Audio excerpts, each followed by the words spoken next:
Hey, it's Lynn Brown. I'm a speaker, trainer, and coach with the John Maxwell team, and I spent the first half of my life people pleasing. And then in my spare time, I was literally trapped by the opinions of others. It was like being trapped in a mental prison. And then one day, I took a step in the direction of my dreams, and I bet on myself. For the first time ever, it was amazing. As I began to change the way I looked at things, the things I looked at changed. Wayne Dyer was really right. And now I've committed the rest of my life to partnering with people who want to become better. Today, I have a question for you.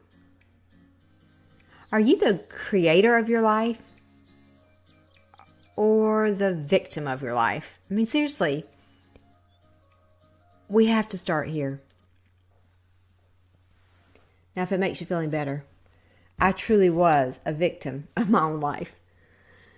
The part that really stinks about this is that I wasn't even aware of it. I truly wasn't.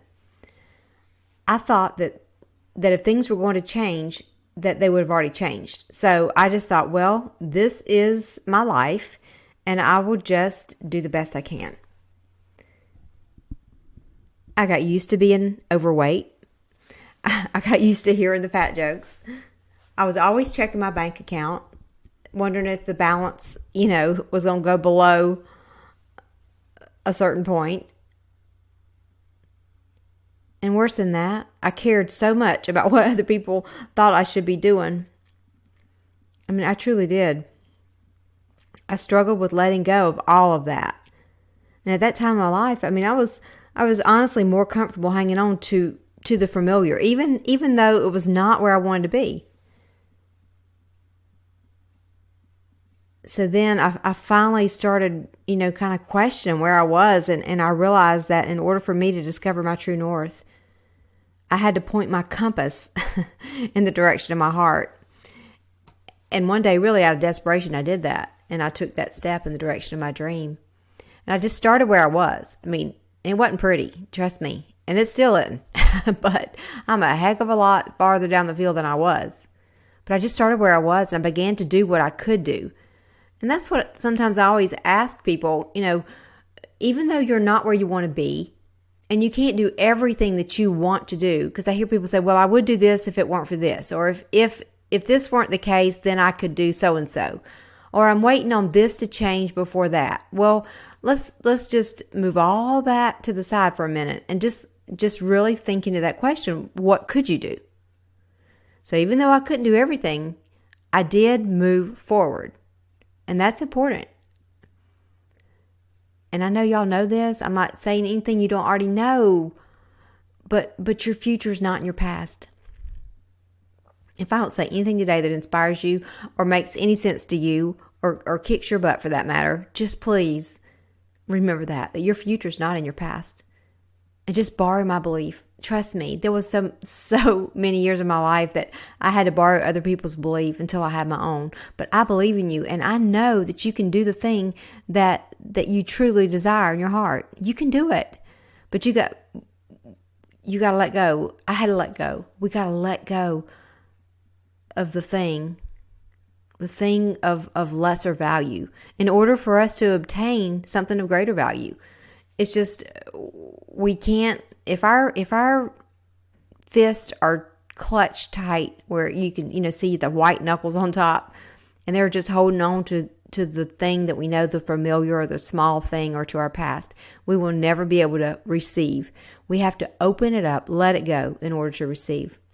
So today, I wanted to mention this to you. I just want you to think into just some of the things that we do every day.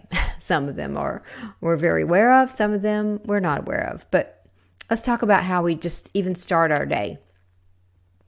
86% of people, the second their eyes pop open in the morning, they are reaching for their,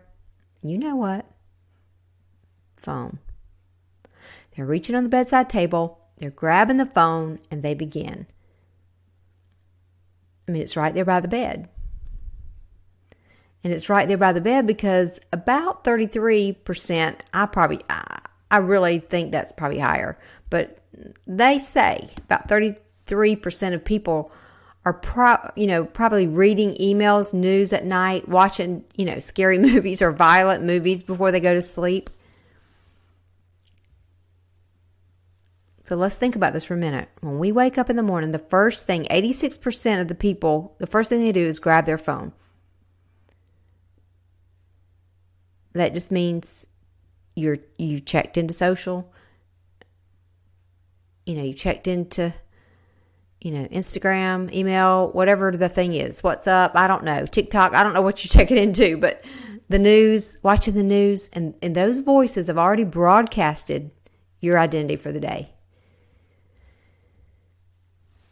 So I want you to think about this now. This is a toughie, as they say. But could you consider leaving your phone in another room at night? And I know, somebody might need you. Okay, so maybe not all the way in the kitchen, but maybe you could leave it in the bathroom right next door to your room. And I know some of you use your phone at night for the light in case you ever have to get up, but maybe you could just get a small flashlight. That would work. Or use a book light, a little reading light. Those book lights you clip on your book? Use that. So if you have to get up during the night, just give this a shot.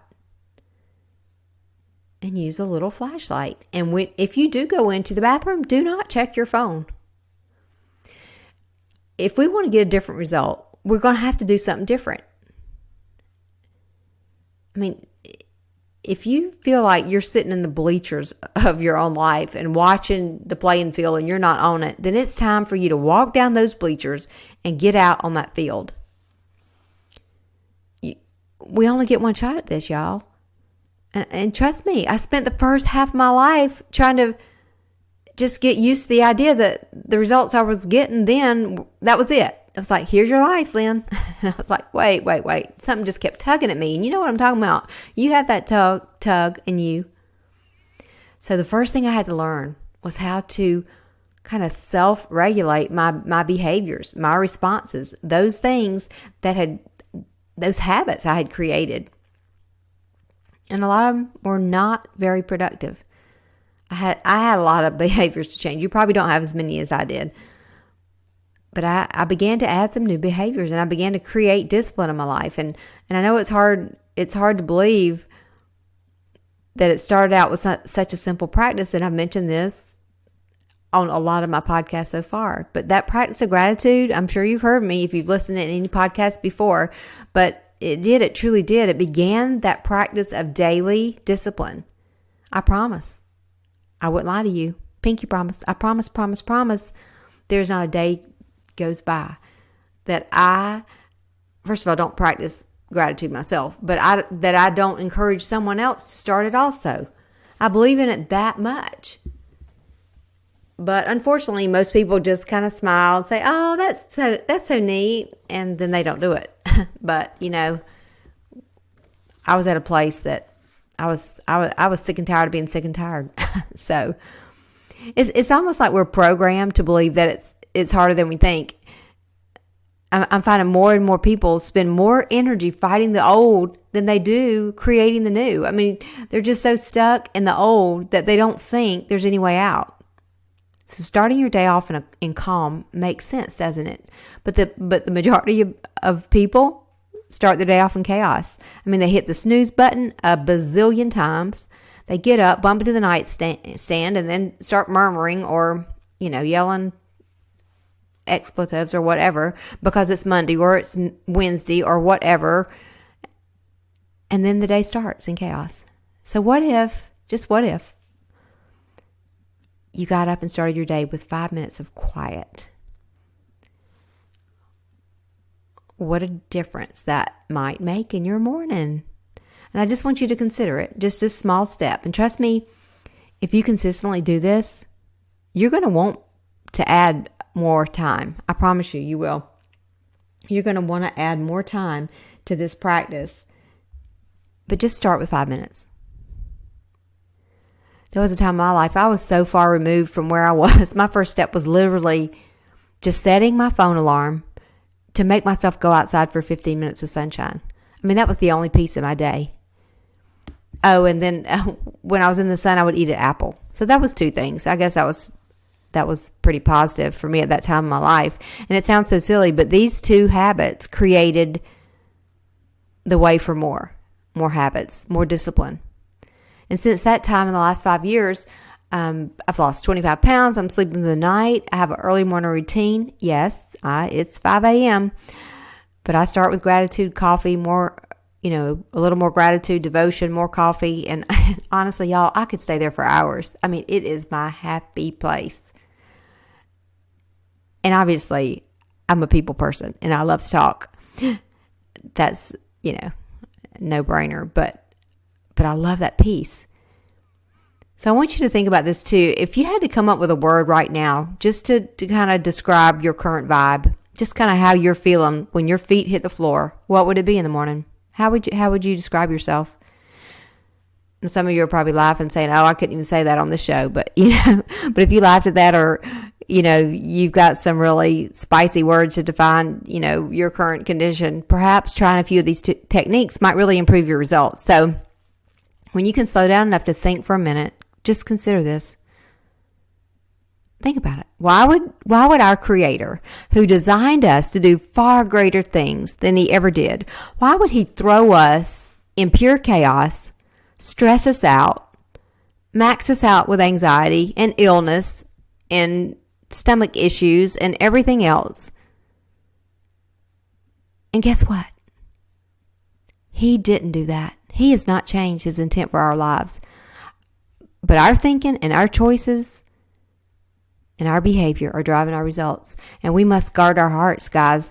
Y'all, these times are not for wimps here. These are some tough times we're in. And we have to guard our hearts. And we have to guard our minds and our attitudes. I love that little verse in Proverbs 4:23. It says, above all else, guard your heart, for everything flows from it. It doesn't say some things. It says everything flows from your heart. So what would happen if your day started off in calm instead of chaos? You think you might produce a different result.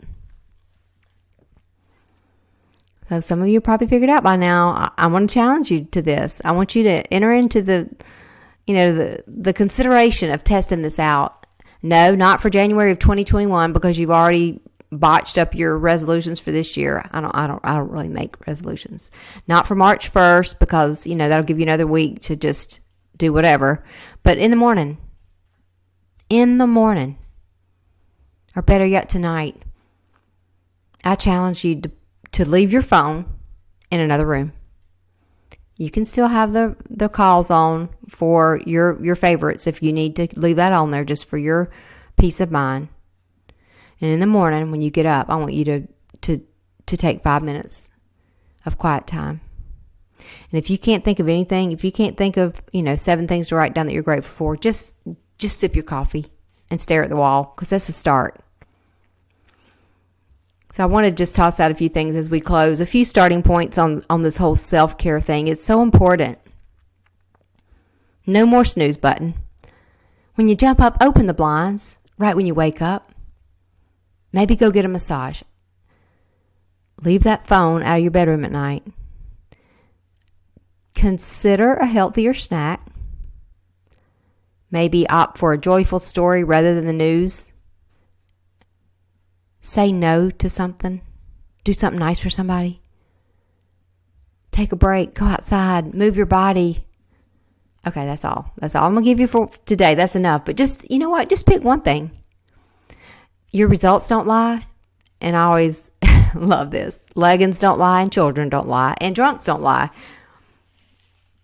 But the truth flows from our heart. And y'all, this is what gritty women do. We take care of ourselves. And y'all, nobody's coming to do it for you. Trust me. I believe in you, and I believe in the power of your dreams, and I believe that you are created to do great things. Don't forget, gritty's the new pretty. And when you fall down, you will grit back up, because that's what gritty women do. I look forward to seeing you next week. And until then, go be you.